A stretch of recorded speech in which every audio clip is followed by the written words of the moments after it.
Hi everyone, and welcome back to season 2 of Commerce Meets Law, a podcast we talk about various commercial topics and how they interact with the legal profession. Now, today's episode is the season 2 finale. And I know that this season has been slightly shorter compared to season 1 and perhaps has been a bit more sporadic. And I apologize for that. There's been a lot of things that have come along. I've also, moved in second year, which has meant that things have gotten a little bit more hectic. And also, I really wanted to make sure that as this platform grows and as more people listen to it, that every episode I do put out there has value and has benefit to everyone who's listening, which has meant that sometimes I've kind of waited for a guest that I really think will provide that value before pressing upload and publishing that episode. So, for the finale episode today, I thought that I will kind of take you behind the scenes of what it takes to build a podcast and, kind of bring on an episode every single time for you. Hopefully, you can sort of learn something through this and also understand, why I choose to bring on the guests that I do. So, I'm going to talk a little bit about, what the aims of the season have been and also what the aims of the next season will be, because, yes, of course, we're going to be having a season 3. This episode and this podcast isn't stopping anytime soon. And in terms of behind the scenes, I'm going to take you through the process from start to finish. So we're going to discuss how I find my guests and then how I find information about them to formulate the questions that I then send through, and then how the recording process works, how the editing process works, and also how the process works in terms of making sure that both me and the guest are happy for that episode to be uploaded, and then how we publish the episode and promote the episode and the podcast in general as well. So I hope that is interesting to those of you listening. For those of you who are content creators out there or, kind of are interested in this, hopefully it will be of some value. And for those who aren't, but who do listen to a lot of podcasts, hopefully this kind of shows you the work it takes and also perhaps the kind of more easier parts of the process and the slightly harder ones, and how it is something that is a constantly evolving and growing platform. So I hope that you enjoy this episode. Do let me know what you think about it, and if you want me to do more of these like behind the scene kind of episodes in the future, because I love talking about this stuff and we'll talk about it all day. So without further ado, let's get started with just a brief introduction to me for those of you maybe who are tuning in for the first time, and also what this season has been all about, just reflecting a little bit on the past 19 episodes so far in this season. As a way of a brief introduction, my name is Shreya Srinivasan. I am a penultimate year law student at the University of Exeter. I've just finished my second year and I'll be going into my third year in September this year.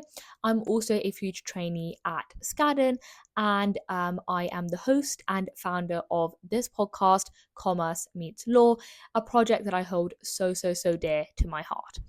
So I want to firstly start off by talking a little bit about why I started this podcast.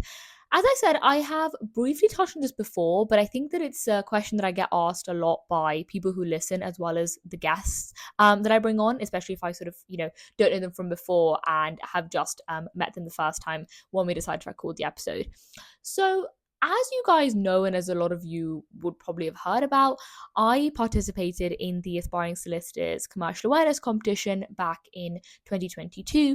And after winning that competition and throughout that, I realized that commercial law can seem like a profession which is really opaque, one where it feels like, you have to have a lot of connections to get into the profession. And I think that things are definitely changing and there's so many opportunities now compared to what there was even 5 years ago. But there's definitely still room for improvement, just like there is in a lot of other sectors. And so I thought that there was probably a gap in the market for talking about people's journeys into the profession, what sort of hurdles they have faced, what the rejections have been like along the way, and how they've persevered through that to get to the point that they are today. And that's pretty much why I started the podcast, because I thought that the opportunities and the connections that I'd managed to make throughout the competition were opportunities a lot of people didn't have. And I wanted to make sure that other people had the access to that and to that knowledge as much as I did as a first year student, not really knowing anything about what I was, really getting myself into. So it started off partly as a bit of a, selfish pursuit, you can say, to get advice from people that I really admired through the platform. And increasingly, it sort of became a way for me to be able to connect with other like-minded individuals, for me to grow my own mentorship network, and also I found that it was helping people, and I thought that that was my calling and my passion to keep going. And it really warmed my heart to know that it was helping people out there who were on the same journey that I was, or maybe who were a couple of steps behind or a couple of steps ahead. And so that was kind of why I started the podcast in season one. And as I mentioned, in season one, we had a lot of future trainees, we had current trainees. I was sort of building up my network, I was building up the platform. And season two was one where I sort of wanted to continue that because I know that people derive a lot of value from it. But I also wanted to, pivot and explore other areas within commercial law as well. Because the one thing that I find, when you mention commercial law to people, is that there's very much a sense of thinking that it's only, corporate law, it's only what you see on Suits, and it's only a particular sector. But commercial law is so broad. There's room for all sorts of people, for all sorts of qualities and attributes and personalities. And I really wanted to channel that in this season. And so, we had the mini series with 3 barristers, which I thoroughly enjoyed. I think they were a couple of my favorite episodes. We also, of course, had solicitors on the show. We had Olivia Wilson-Bushell talking about pro bono at Skadden, which was another episode that I really, really, really enjoyed. And I think that every episode was one where I was trying to bring something new, bring something where, there was a sense of obstacles that people had overcome, but there was also a sense of showing that, it's more than just your traditional career path, and not everyone goes in that path of, do the vacation scheme in your second or third year of uni, and then start your training contract and, kind of go on from there. And to show that, the path can be more squiggly than that. So that was the aim of season two. And I think that, a couple of the episodes people really resonated with, a couple of them they didn't, looking at sort of the analytics. And that really gives me a good sense of what sorts of things I should be able to incorporate in season three. So before we deep dive into how the podcast works, I just want to quickly mention I guess as a little disclaimer, that this is just the way I like to do things on the podcast. Every content creator is different. Every podcaster is different, if I can call myself that. And every person's process is different. So, this isn't a how-to guide. This is just me sharing my experience with you in hope that it is of some value, and you can hopefully understand a little bit more about what it takes to get every episode uploaded on this platform. Okay, so let's start from the start, shall we? So let's talk a little bit about how I find my guests and how I decide who I want to bring on the podcast. So in season one, especially in the first couple of episodes, it was very much through the network that I already had. So where that was through aspiring solicitors, where that was through my university, where that was through connections that I had made through work experience, all sorts of things like that. So it was very much an organic process. And at the end of every episode, I would ask the guest about 3 people that they think would like to come on the podcast, would be kind of open to be sharing their story, and also whose journey has something in it which people would resonate with, or something that people can learn from. So it really started off in that way. And as the platform grew, I had the confidence to be able to reach out to more senior professionals, to people who had, kind of been on podcasts before, had done interviews before, and really experts in their area, and people who had years and years of experience in whatever field they were in. So at the start, it was organic, and I think it continues to be organic in that way. But I find that now I'm able to use the platform and use the success of the platform to be able to get on those guests who I think, I probably wouldn't have been able to in season one.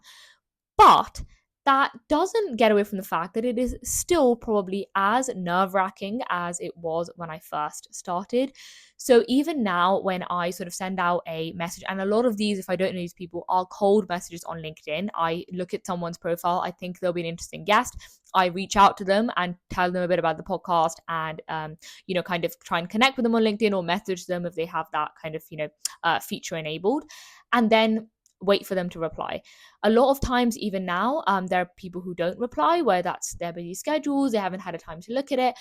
But surprisingly, and I feel like I still get surprised every time someone does reply, when they do say that they'll be happy to come on the podcast. And I think that I've mentioned the kind of value of networking and mentorship before, but LinkedIn is such a brilliant way to be able to connect to people, not just, if you're a podcaster or you're a content creator, but genuinely for advice. And I think that I found for me, not just as the platform has grown, but as my own confidence has grown, that people really are so willing to be able to come and share their story if it helps even just one person. So that's sort of how I find my guests. It's very much an organic process through my own connections, through my own network, or it is purely cold messages on LinkedIn. And trust me, you'd be surprised how many people actually do respond and are happy to come, even if it's only giving half an hour of their time, or if they say they can't do it for the next 3 or 4 weeks. It really does mean the world how many people kind of do respond. And so that's kind of the biggest way I get my guests. And there's no rocket science to it, there's no systematic process to it, anything like that. It's purely through LinkedIn, and my own connections. And then how I record the podcasts, you can probably take a guess, but it's all on Zoom. So whether it's audio podcasts or video podcasts, everything is recorded on Zoom. No fancy studio around here.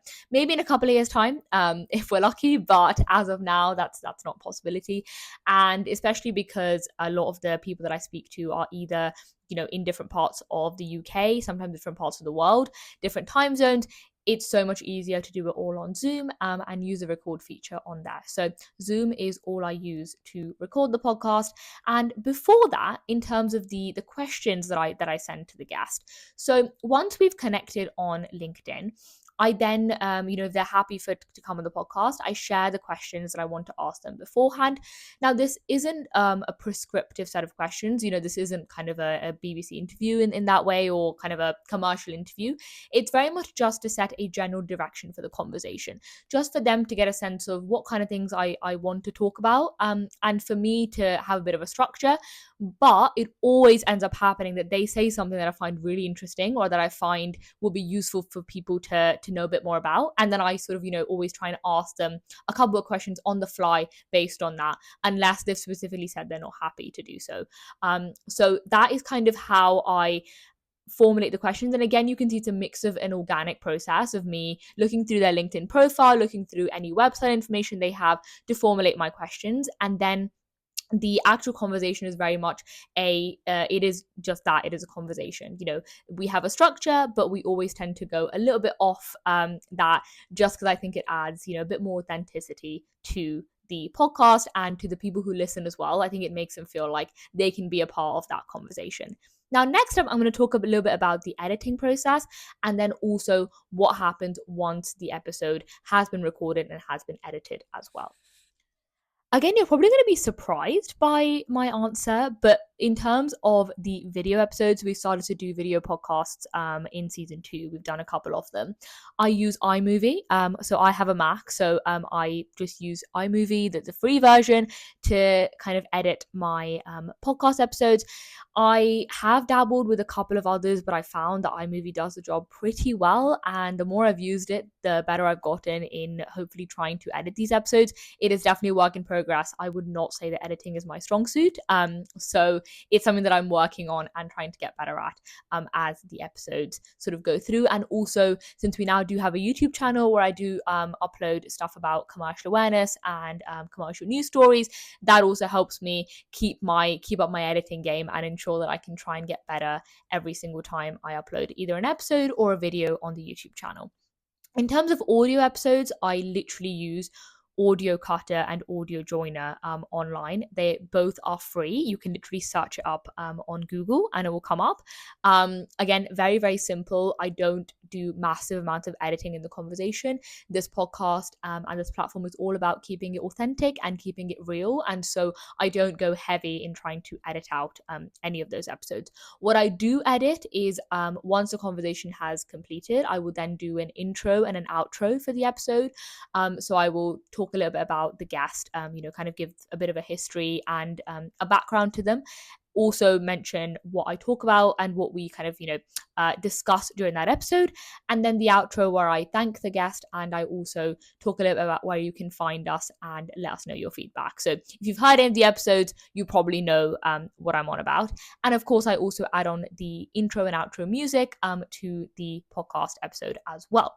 So no heavy editing really. I use transcripts, which you can literally go onto OneDrive. So you can go into Microsoft OneDrive, and if you kind of upload the audio, you can then get a complete transcript of the episode, and then you can cut out any sort of sorries or ums or ahs or any bits that the guest wants to be edited out.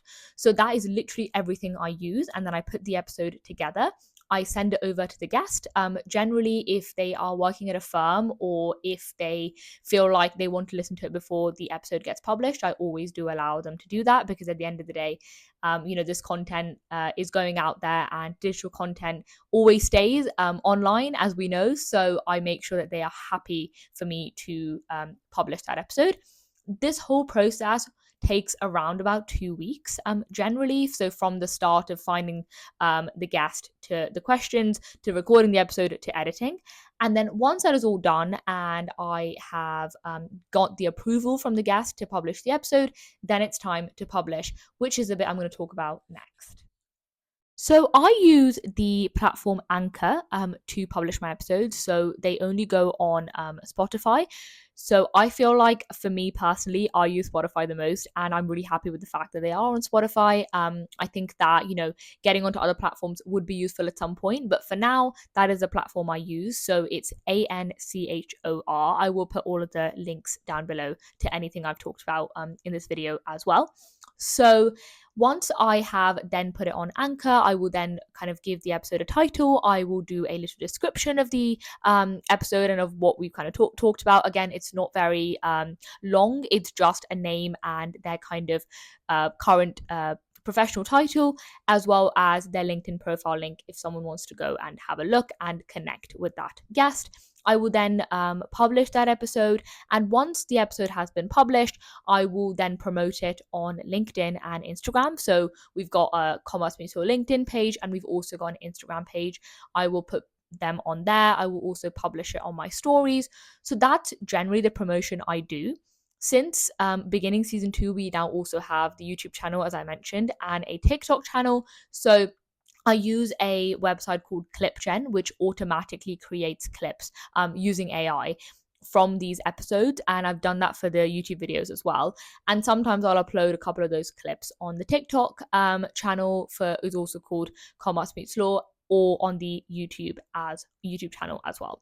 So something that I do want to explore, I think, during the next season is probably using YouTube Shorts and using things like Instagram Reels to talk a little bit more about the podcast and possibly promote it a little bit. But there aren't really any heavy promotions at this point. To be completely honest, especially when I'm at uni, there's not time to do too much more. So that I keep it to the minimum and hope that people find us organically. But of course, over the summer, I think the aim will be to try and promote it a little bit more and try and explore ways which allows more people to listen to the episodes. So that's kind of the publishing and the promotion side. Once all of that is done, generally the guest will look at that post as well, and I don't kind of force any of the guests to do this, but most guests will then repost it, which is really lovely because it means that it gets onto their network as well. So that's kind of the process of the podcast from start to finish. As you can see, it's not very complicated. How I try and systematize it, I guess, if any of you watch Ali Abdaal, I'm a massive fan. He talks all about systems. So I have an Excel spreadsheet where I have a note of all the guests of where we are in the process, whether we are at the sending the question stage, recording stage, editing stage, publishing stage, just to make sure I can keep on top of that. I also have folders for every single guest where I have, their intro scripts, their questions, the episode, kind of whichever part it is in the editing stage, and then also photos and anything that I'm going to kind of attach to the publishing side of the episode. So that's everything to do with the podcast and how it works behind the scenes. Hopefully that's been interesting. I guess one thing to mention as well is that throughout this process, sometimes there can be a couple of delays, either with the guest getting back to me about, whatever current stage they're at, or perhaps if I've sent the questions and they're still approving it. And so you do require a lot of patience to make sure that you have other guests and other content on hand that you can publish whilst you wait to record the episode. So I think that one thing I have learned from it is to know that, things don't always go according to plan, and things kind of can't go according to your schedule when you have a guest on. So being adaptable and flexible to their schedule is definitely super, super key. So season 3 is going to be all about breaking barriers, all about people who have broken the boxes that they're placed into, and kind of simply just said that those boxes do not exist. They do not exist in that box, and they cannot be placed into one. And I think that, it's really important, especially in today's day and age when we know that, people pivot careers a lot more often. It is possible to be one thing and be another at the same time. There are people who are lawyers and entrepreneurs. There are people who are content creators and doctors. People have multiple professions and multiple things they're juggling all at the same time. And whilst it's completely okay to not want to do that as well, for sure, it is also completely acceptable, and also something that can be really useful for some people who want to keep their passion and their work to one side. So I think that in season 3, I want to talk a little bit about, and with each guest, the key message here is really how you can pursue the things that you want to pursue, and you should not be defined by the stereotypes people try and put you into based on either the current profession you're in, or based on your background, your ethnicity, or your gender, or your sexuality, any of those factors that try and put us into a bubble. So I really hope that with season 3, I'm really excited about a couple of the episodes that I've already recorded for it, and also a couple of the upcoming episodes that I will be recording in the next couple of weeks to get published a couple of weeks after that. So I'm really, really excited about, everything that you can hear in season 3. The guests have hopefully gotten bigger and better, as always, and hopefully will provide more value and more a source of inspiration, motivation, and encouragement for everyone who is listening. So I'm super, super excited about season 3. And since it's over the summer, I hope that it can be I can be a lot more consistent with it, a lot less sporadic. I will try my level best to make sure that there are episodes every single week. And also I want to try and grow the YouTube channel alongside it. I want to try and, ensure that these two platforms are growing at the same time. If you have got any suggestions, any tips, any feedback for either the podcast or the YouTube channel, please do let me know. That will be super, super useful for me and will allow me to become a better content creator and provide better value for all of my listeners and for all of the CMO family in general. So with that, I'm going to say thank you so much for listening. Thank you so much for being a part of this season 2. And if you've been following since season 1, then thank you so much for your continued loyalty and support. I really do appreciate it. I hope this episode has been interesting. I know it's been a little bit different, but I hope that you've enjoyed, coming behind the scenes of how this podcast works and how I have, tried to set up somewhat of a system, if you can call it that even, to ensure that this podcast keeps running alongside all of my other commitments. But I love you all so, so, so much. I really, really do appreciate you. And I'll see you back for season 3 extremely soon. For now, take care and goodbye.